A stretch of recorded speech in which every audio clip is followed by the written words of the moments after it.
Class 8th exercise 16.1 question number 5.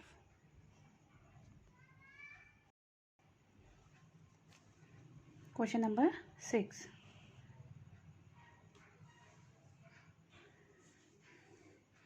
ए B multiply 5 value है C A B. तो same procedure से आपको question solve करना है कि सबसे पहले वैल्यू रखो 0. यहाँ 0 हुआ. 5 मल्टीप्लाई 0 0 होता है. यहाँ पे भी 0 हो गया. ठीक है. अब नेक्स्ट नंबर की बात करते हैं, ए की बात.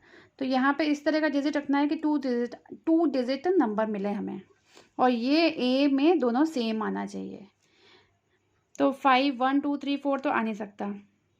5 1 ज़ा 5, 5 2 ज़ा 10, 5 3 ज़ा 15, यहाँ पे 3 है और यहाँ पे 5 आ रहा है. 5 4 ज़ा 20, 5 5 ज़ा 25. यहाँ देखिए, यहाँ पर अगर हम 5 रखते हैं, 5 5 ज़ा 25, तो ए की वैल्यू 5 हो गई, सी की वैल्यू 2 हो गई. एक क्वेश्चन की दो वैल्यूज़ भी हो सकती हैं. उस तरह से भी हम सोच सकते हैं इसके बारे में कि ज़रूरी नहीं है कि एक ही वैल्यू से ये सॉल्व हो, दो से भी हो सकता है. कि अगर हम यहाँ पे देखिए, यहाँ पर अगर हम 2 रख देते हैं तब भी ये वैल्यू सॉल्व हो जाएगी. तो अभी के लिए ये ए की वैल्यू हमारी क्या आई, 5, बी की वैल्यू 0 और सी की वैल्यू 2.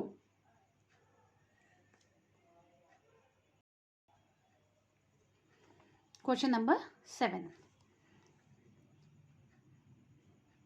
मल्टीप्लाई करना है. यहाँ पे हमें वैल्यू रखनी है. सेम प्रोसीजर है. पहले 0 रख के देखिए, फिर 1 रख के देखिए, फिर 2, फिर 3 4 5 6, 0 से लेकर 9 तक का कोई नंबर रख के देखिए, और फिर वो आपकी कंडीशन को प्रूफ होना चाहिए, उसको सॉल्यूशन होना चाहिए, वो चेक कीजिए. सबसे पहले मैंने रखा यहाँ पे 0. सब जगह 0 हो गया.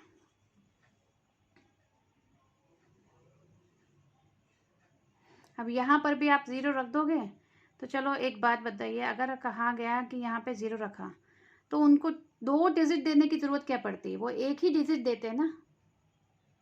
अगर ये सिंगल डिजिट होता कि चलो सिर्फ बी दिया हुआ है तो 6 मल्टीप्लाई 0 ये भी 0 हो जाता.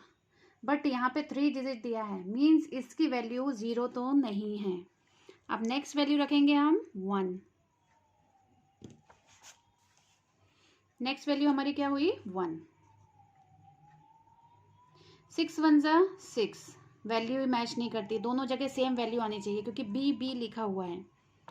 फिर इसी तरह से 6 2 ज़ा 12, ये थोड़ा मैच कर सकता है सालन. 6 2 ज़ा 12. फिर यहाँ पे 2 है तो यहाँ पर भी 2 होना चाहिए. तो यहाँ पे कोई ऐसा नंबर होना चाहिए जिसको प्लस करने के बाद 1 प्लस करने के बाद 22 आए. क्या 6 की टेबल में कोई ऐसा नंबर आता है? 6 की टेबल में कोई ऐसा नंबर आता है? लास्ट 6 3 ज़ा 18, 18 प्लस 1 19, मैच नहीं कर रहा है. 6 4 ज़ा 24, तो ये तो ऊपर जा रहा है. तो ये 2 वैल्यू भी नहीं है.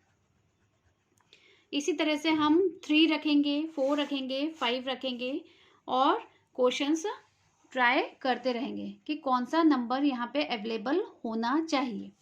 अब देखते हैं. यहाँ पे मैंने रखा 4. 6 4 ज़ा 24, यहाँ पे 2 कैरी हुआ. 6 4 ज़ा 24, 2 कैरी किया. तो अब यहाँ पे एक नंबर ऐसा आना चाहिए कि यहाँ पे 44 आ जाए.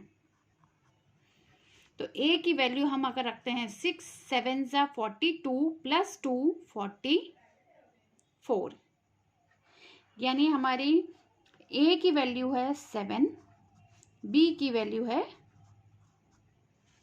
4.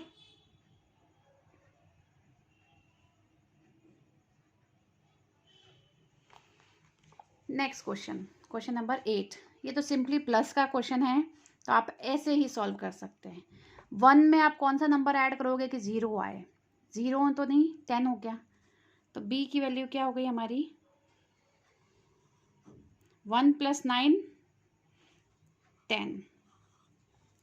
अब यहाँ पे 1 है, यहाँ पे 1 है, और ये वैल्यू आई है यहाँ पे 9, क्योंकि यहाँ पर 9 लिखा है हमने, तो b की वैल्यू 9 हो गई।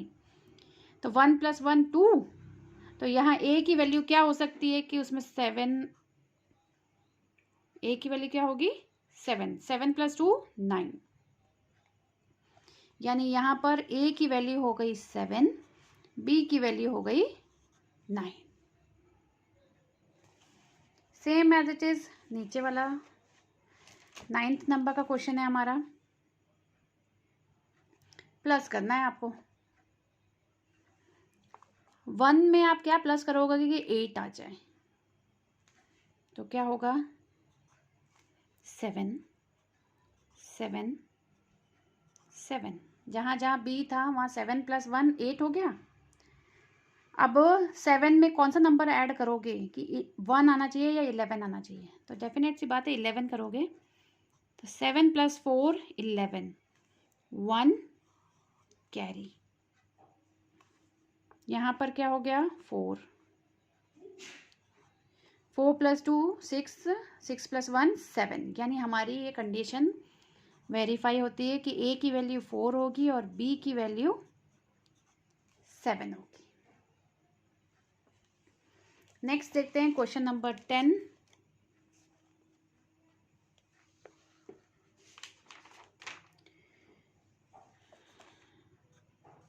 ये भी प्लस है। a + b 9 होना चाहिए। अब यहाँ पे आपको सब लॉजिक लगाने पड़ेंगे। अपने सोचिए कि यहाँ पे कौन सा ऐसा नंबर होगा। अगर यहाँ नहीं लगा सकते तो यहाँ लगाइए। देखिए 2 + a 0 यानी 10 होगा ना। तो 2 में आप क्या प्लस करने वाले हो, यहाँ पे 2 + 8 10 हो गया, 1 यहाँ पे कैरी। a की वैल्यू कितनी हो गई यहाँ पे 8, यहाँ पर 8। देखिए 6 + 1 + 1 यानी 8 हो गया। अब यहाँ पे चेक करना है b की वैल्यू क्या आएगी। यहाँ a 8 है, नीचे नंबर 9 दे रखा है, तो यहाँ कौन सी वैल्यू होगी 1। तो हमारा आंसर आया a की वैल्यू है 8 और b की वैल्यू 1।